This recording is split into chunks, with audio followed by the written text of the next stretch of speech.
귀한 찬양 감사합니다. 네, 찬양하는데 탱크 소리도 나고 그러는 것 같아요. 네, 감사합니다. 오늘도 주님의 전에 기쁜 마음으로 올라온 여러분 모두를 환영하고 축복합니다. 하나님이 오늘도 저와 또 여러분에게 특별히 예비한 은혜가 있을 줄 믿습니다. 그 은혜 다 받고 다 누리는, 그래서 풍성한 삶을 살아가는 저와 여러분이 다 됩시다. 좌우에 앞뒤에 있는 분들과 인사할까요? 잘 나오셨습니다. 하나님이 당신을 사랑하십니다.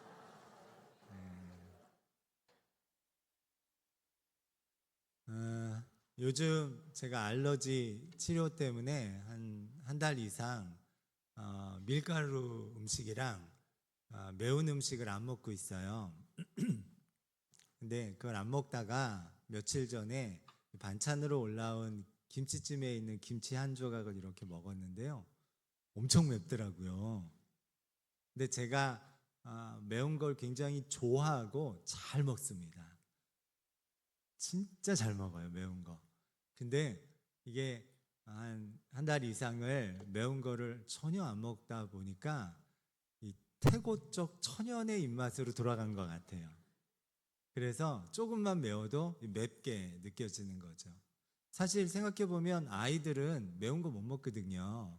근데 자라면서 입맛이 매운 것을 자꾸 먹다 보면 길들어지는 거예요.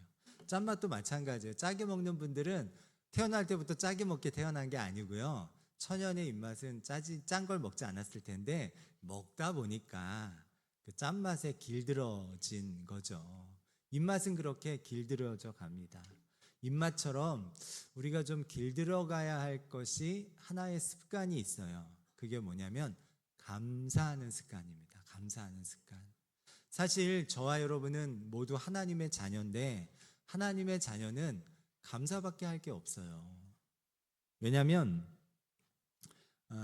다른 걸 다 떠나서 하나님께서는 저와 여러분이 원래는, 성경에 뭐라고 써 있냐면 원래는 본질상 진노의 자녀다, 이렇게 우리의 정체성을 설명해 주고 있거든요. 이 말은 무엇이냐면 본질상, 그러니까 태어날 때부터 하나님의 진노가 예정된 운명이었다는 거예요. 우리가 멀쩡히 태어나서 이 땅을 살다가 결국 우리의 종극의 결과는 뭐냐? 저 멸망과 심판으로 예정되어 있었던 거예요. 그걸 성경에서는 본질상 진노의 자녀다, 이렇게 표현을 해요. 근데 본질상 진노의 자녀로 태어나서 그렇게 살아가는, 하나님과 관계없이 살아가다가 종국에는 그 심판과 멸망이 예정된 운명이었던 우리를 예수님이 십자가에서 우리의 모든 죄를 대신해서 짊어지시고 죽으시면서 우리를 하나님의 자녀로 만드셨어요.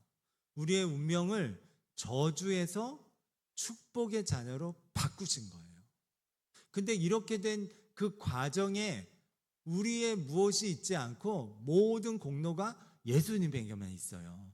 우리가 무지하게 착하게 살아서, 선행을 많이 해서, 아니면 공의롭게 살아서, 아니면 뭔가를 열심히 해서 내 공로로 내 운명, 본질상 진노의 자녀였던 우리가 하나님 자녀로 그렇게 바뀌어진 게 아니라 나의 공로는 없고 오직 예수 십자가 공로로 우리가 하나님의 자녀가 되는 놀라운 권세를 얻은 겁니다.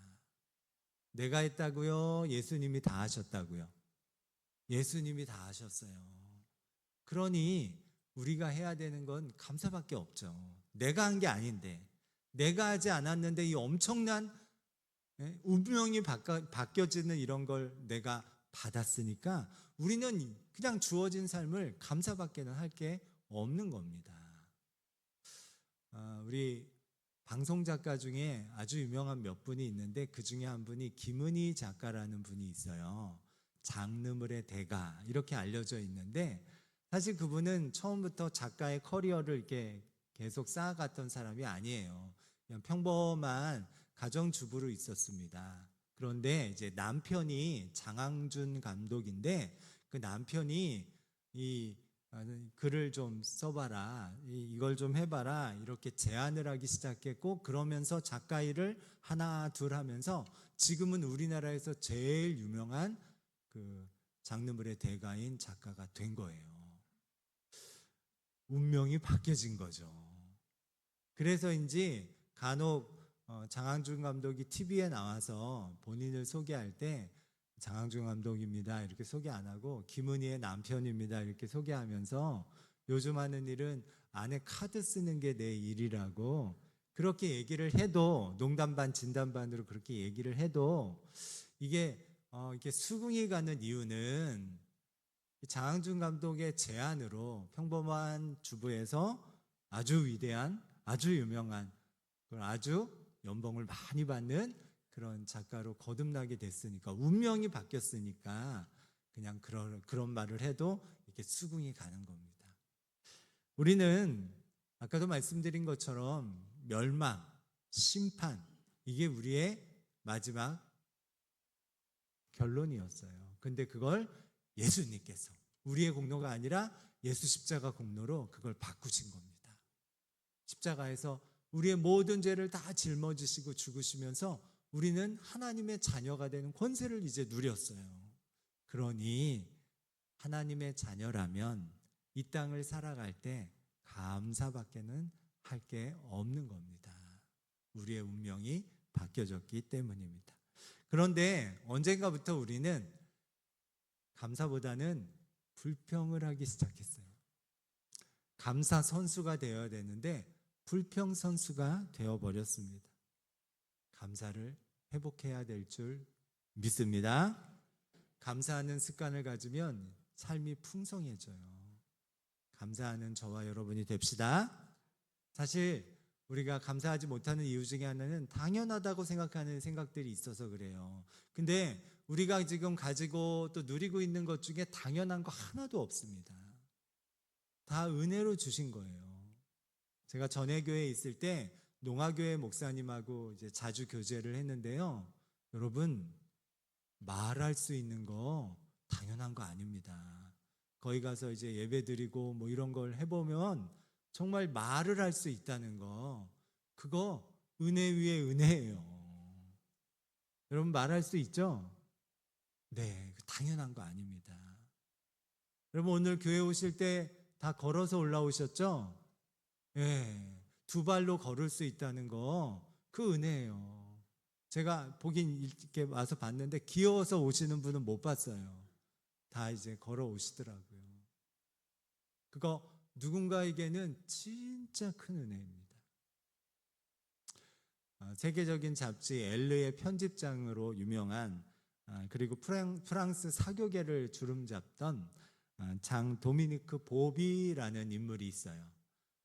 아주 세상 잘 나가던 이 남자가 한번 뇌졸중으로 쓰러집니다. 그리고 3주 만에 깨어나요. 그래서 정신은 차렸는데 전신 마비가 된 채로 깨어났어요. 아무것도 움직이지 못해요. 손가락도 뭐 아무것도. 딱 하나, 왼쪽 눈꺼풀만 꿈뻑일 수 있어요. 그걸 어떻게 표현하냐면 헐헐 날아다니던 자유로운 영혼이 멈춰버린 몸에 갇혔다, 이렇게 표현을 하더라고요. 하지만 삶을 포기하지 않고 글을 쓰기 시작합니다. 글을 어떻게 쓰겠어요? 말도 못하고, 입이 안 벌어지니까 말도 못하고, 정치는 너무 또렷한 거예요. 어떻게 하냐면 이 우리나라 글씨만 알았다면 못 썼을 것 같은데, 영어는 알파벳 26개잖아요. 그 판을 하나 들고 누군가가 이렇게 하나씩 찝어줘요. 그러다가 자기가 원하는 단어에 눈을 깜빡합니다. 그러면 그걸 쓰고 해가지고 책을 써요. 글을 쓰고 책을 썼어요. 그 책이 잠수봉과 나비라는, 우리나라에도 번역이 되어 있어요. 그리고 그 책을 가지고 영화를 만들어서 아카데미 후보에 4개 부분까지 올라간 그런 책을 써냅니다. 거기에 한 문장이 이렇게 나와요. 우리는 당연하게 생각하는 건데 이분에겐 전혀 당연하지 않았던 한 가지 문장이 이렇게 나옵니다. 끊임없이 입속에 고여 계속 입 밖으로 흘러내리는 침을 정상적으로 삼킬 수만 있다면 나는 세상에서 가장 행복한 사람이 된 기분일 것 같다. 여러분, 침을 꿀꺽 삼킬 수 있죠? 삼켜보세요. 되죠? 네. 근데 어떤 사람에게는 이게 당연한 게 아니에요. 그냥 침을 꿀꺽 삼켜봤으면 너무 행복할 것 같다고 이야기합니다. 이렇게 따져보면 우리가 지금 할 수 있는 많은 일들은요, 나에게는 너무 당연한 것처럼 생각하지만 감사할 일일 수 있어요. 당연한 거 하나도 없습니다. 감사밖에 할 게 없습니다.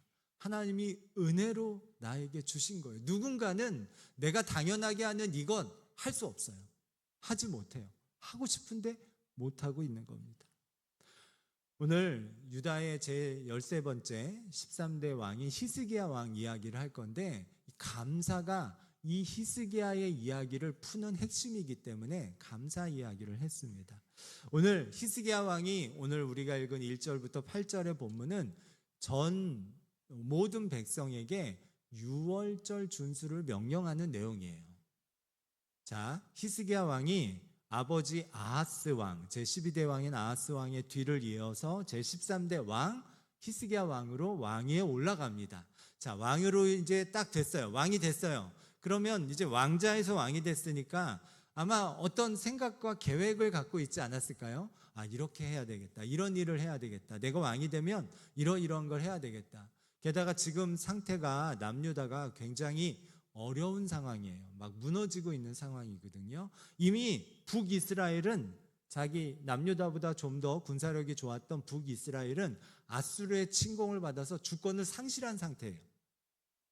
그리고 그 아수르가 또 쳐들어오고 있는 상태예요. 남유다에. 군사력도 별 볼 일 없고요. 경제도 무너지고 있고요. 외교 안보 뭐 이렇게 해서 외교적으로 아수르랑 풀 만한 힘을 가지고 있지 않아요.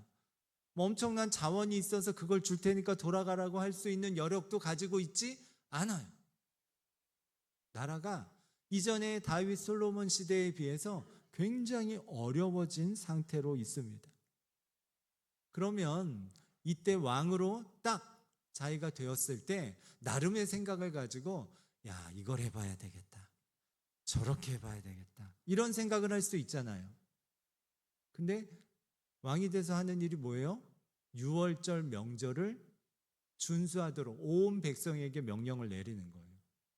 무슨, 여러분, 대통령을 새로 뽑았어요. 대통령이 딱 새로 돼서 국정과제가 명절 새로 하기 이러면 지지율이 올라가겠어요? 곤두박질 치겠어요? 곤두박질 치겠죠. 그게 뭐라고, 지금 문제가 그거 아닌데 무슨 명절을 새롭게 해.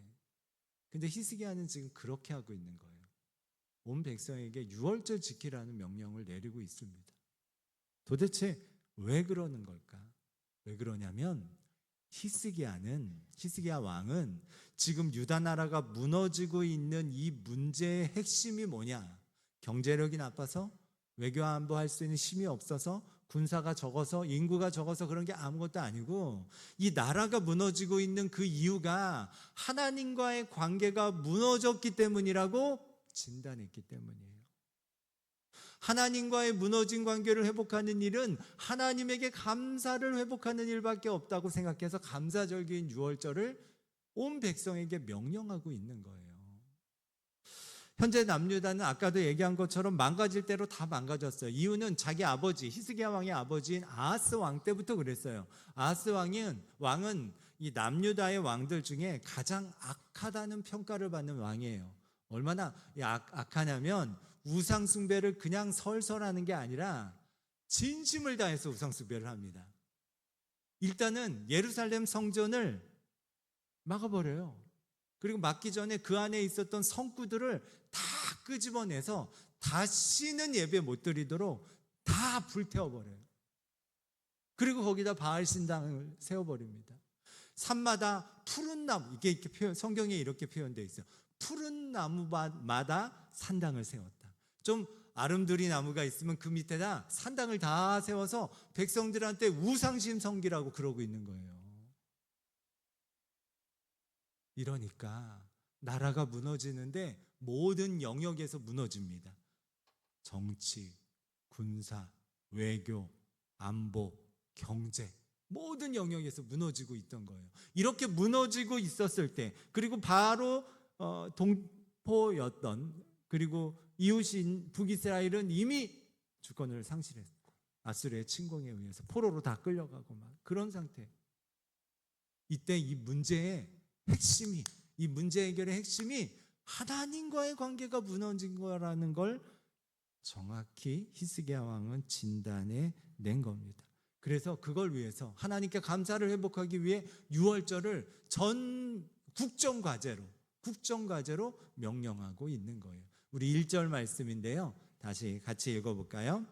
히스기야가 온 이스라엘과 유다에 사람을 보내어 또 에브라임과 므낫세에 편지를 보내어 예루살렘 여호와의 전에 와서 이스라엘 하나님 여호와를 위하여 유월절을 지키라 하니라. 유월절을 지키는데 이 유월절을 유대 백성만이 아니라 이미 주권을 상실한 북이스라엘에도 파발꾼을 다 보내서 거기에서 원하는 사람들 다 예루살렘으로 성전으로 와서 다시 같이 함께 우리 그때 다윗과 솔로몬 시대에 드렸던 것처럼 그렇게 큰 유월절 예배를 드리자, 무교절을 이어서 드리자, 이렇게 명령을 하고 있는 겁니다.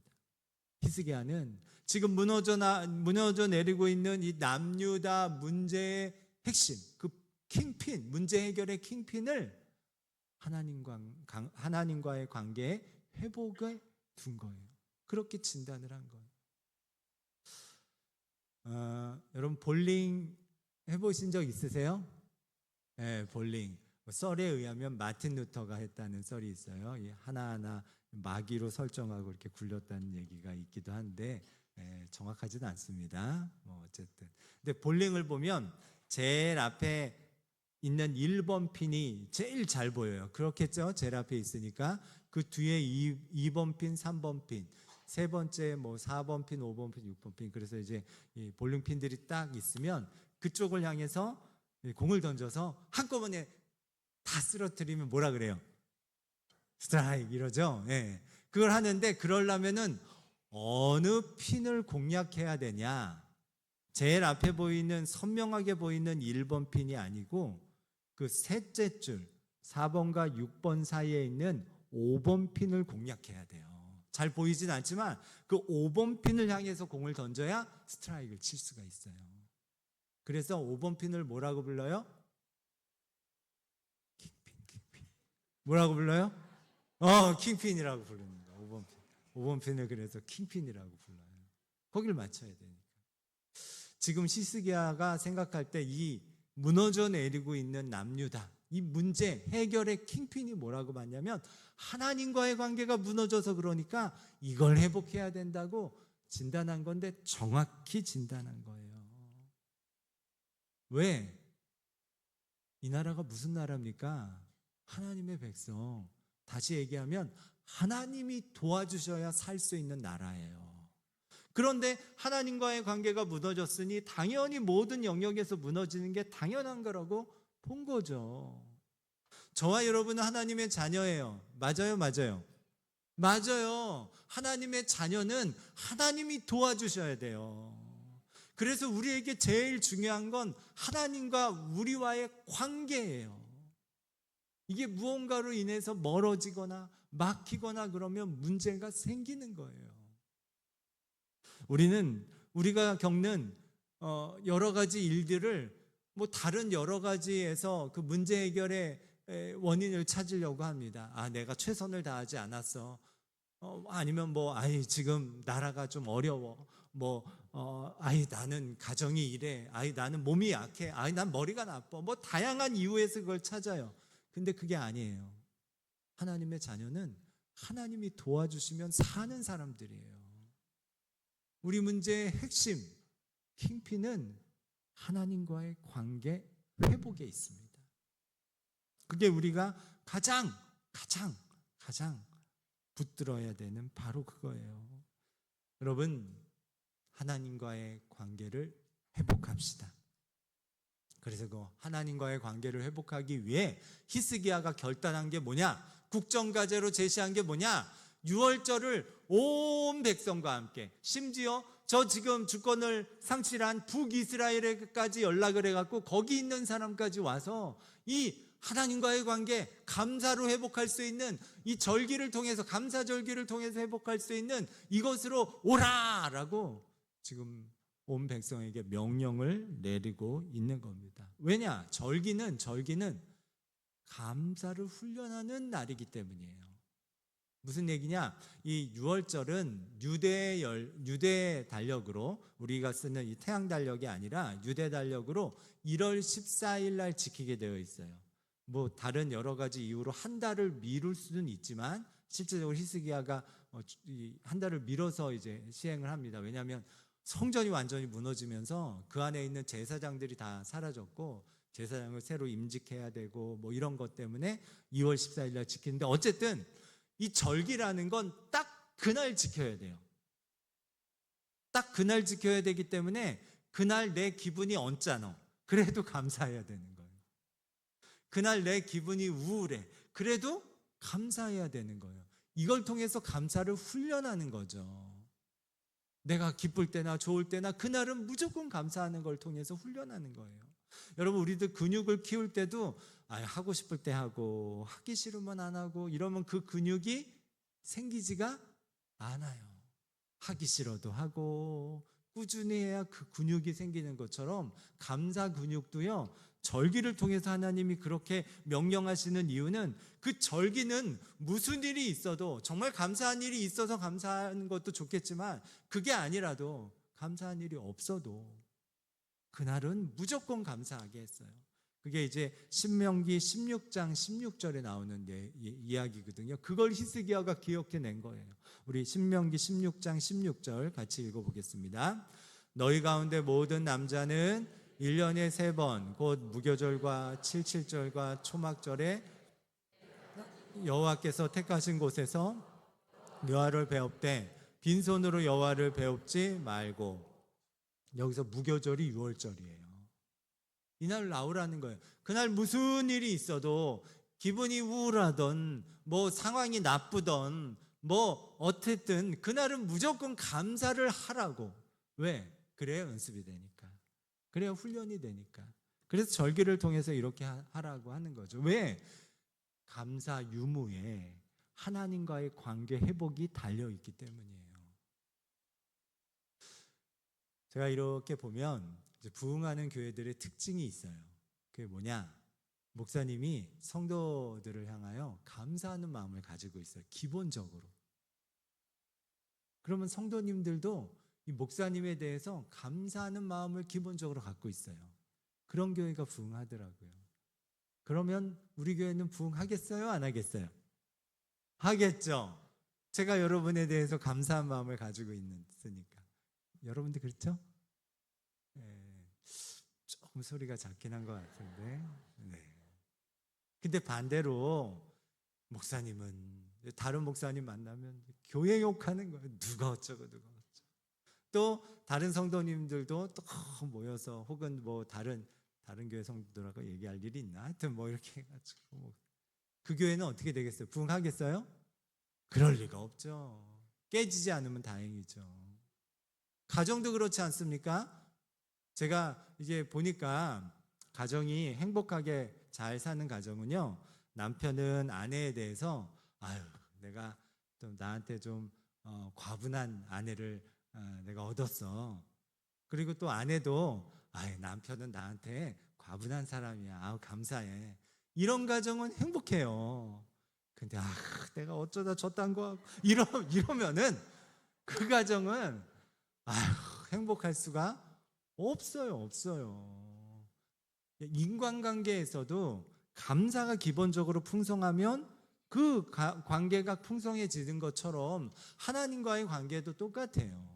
그래서 히스기야는 이 문제, 우리나라가 지금 이 남유다가 무너지고 있는 이 문제 해결의 킹핀이 이 하나님과의 관계가 무너진 건데, 이 하나님과의 관계를 되살리는 방법은 감사를 하는 거다. 그래서 유월절, 어떻게 보면 되게 생뚱맞잖아요. 무슨 왕이 돼갖고 국정과제로 유월절 준수를 명령해요. 근데 이게 정확한 진단이었던 거예요. 감사를 회복하는 거. 왜? 하나님의 백성이니까. 하나님의 백성은 하나님이 도와주셔야 사는 사람들이니까. 저와 여러분도 마찬가지예요. 우리는 보통 사람이 아닙니다. 옆 사람 보고 잠깐 저를 다시 보세요. 보통 사람 같아요? 아니에요. 우리는 보통 사람이 아니에요. 하나님이 도와주셔야 사는 사람이에요. 그리고 하나님이 도와주고 싶은 마음을 가지고 있는 사람들이에요.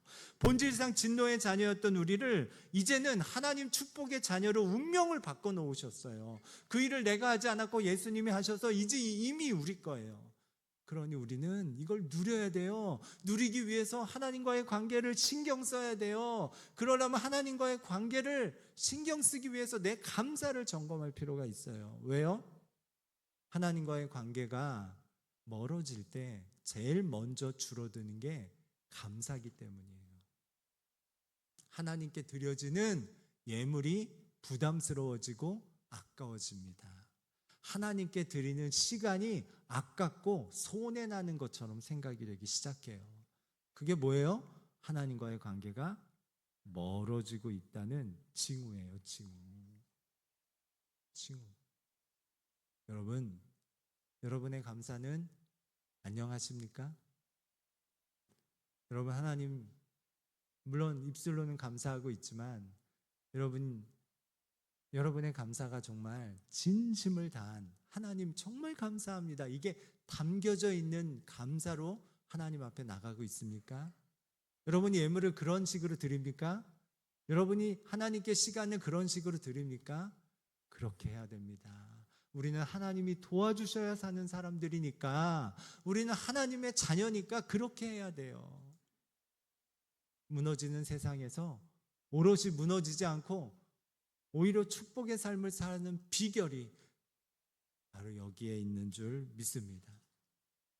다음 주가 추수감사 주일입니다.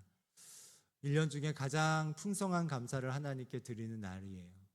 우리는 어쩌면 이전까지 하나님께 감사를 드릴 때 안전한 감사를 드렸을지 몰라요. 부담되지 않는, 내가 할 수 있는 약간의 최선. 좋아요. 그건 여러분 상황에 맞춰서 얼마든지 할 수 있습니다. 하지만 적어도 내 스스로 진심으로 하나님께 감사하는지 살펴볼 기회가 절깁니다. 이때 살펴보지 않으면 나는 늘 하나님과 좋은 관계인 걸로 오해할 수 있어요. 실제로 내 삶에 무너지는 이유가 있는데 그걸 놓칠 수 있어요. 바라기는 이번 한 주간 하나님께서 풍성한 기쁨과 감사의 한 주간을 보내게 도와주시기를 주님의 이름으로 축원합니다. 그리고 여러분도 안전한 감사가 아닌 하나님께 진심이 담겨진 감사를 하면서 살아가는, 하나님이 도와주시는 그런 하나님 자녀로 살아가는 저와 여러분 다 되시길 주님의 이름으로 축원합니다. 모두 자리에서 일어나셔서 함께 찬송하겠습니다.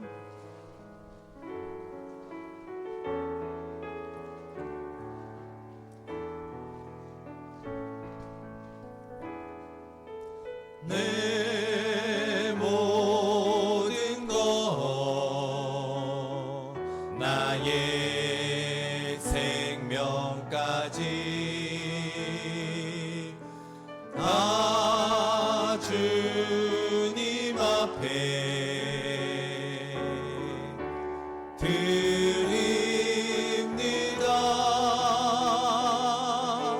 주 임재 안에서 이제 내 영혼 자유에 내가 주의 거룩한 이름을 높이며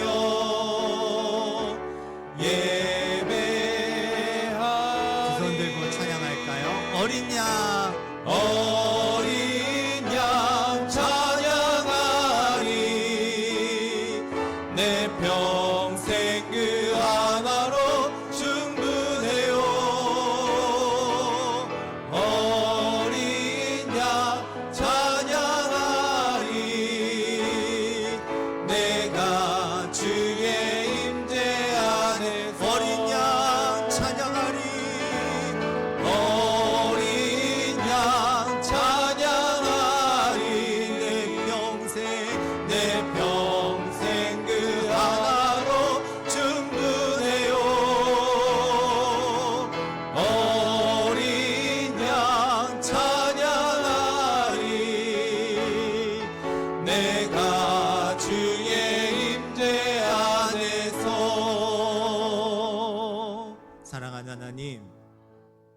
하나님께서 우리의 운명을 바꿔 주셨습니다. 멸망이 아닌 축복으로 바꾸셨습니다. 나의 공로가 아닌 예수 십자가 공로로 그렇게 바꾸셨습니다. 이 놀라운 은혜를 평생을 감사로 나눌 수 있도록 역사하여 주옵소서. 혹시 우리 간의 다양한 문제로 삶이 무너져 내리는 이들이 있습니까? 진단해 볼 수 있도록 도와주옵소서. 나는 과연 하나님과의 관계가 정상적으로 작동하고 있는지, 나는 정말 진심을 다해 하나님께 감사하고 있는지, 그래서 우리가 하나님이 도와주셔야 사는 사람들이라는 걸 다시 깨닫는 시간이 되도록 우리를 도와 주옵소서. 이제는 우리 구주 예수 그리스도의 크신 은혜와 아버지 하나님의 놀라우신 사랑하심과 성령님의 역사하심, 하나님이 도와주시는 인생으로 이 땅을 넉넉히 살아가기를 소망하는 모든 이들 머리머리 위에 지금부터 영원토록 함께 하시기를 간절히 축원하옵나이다. 아멘.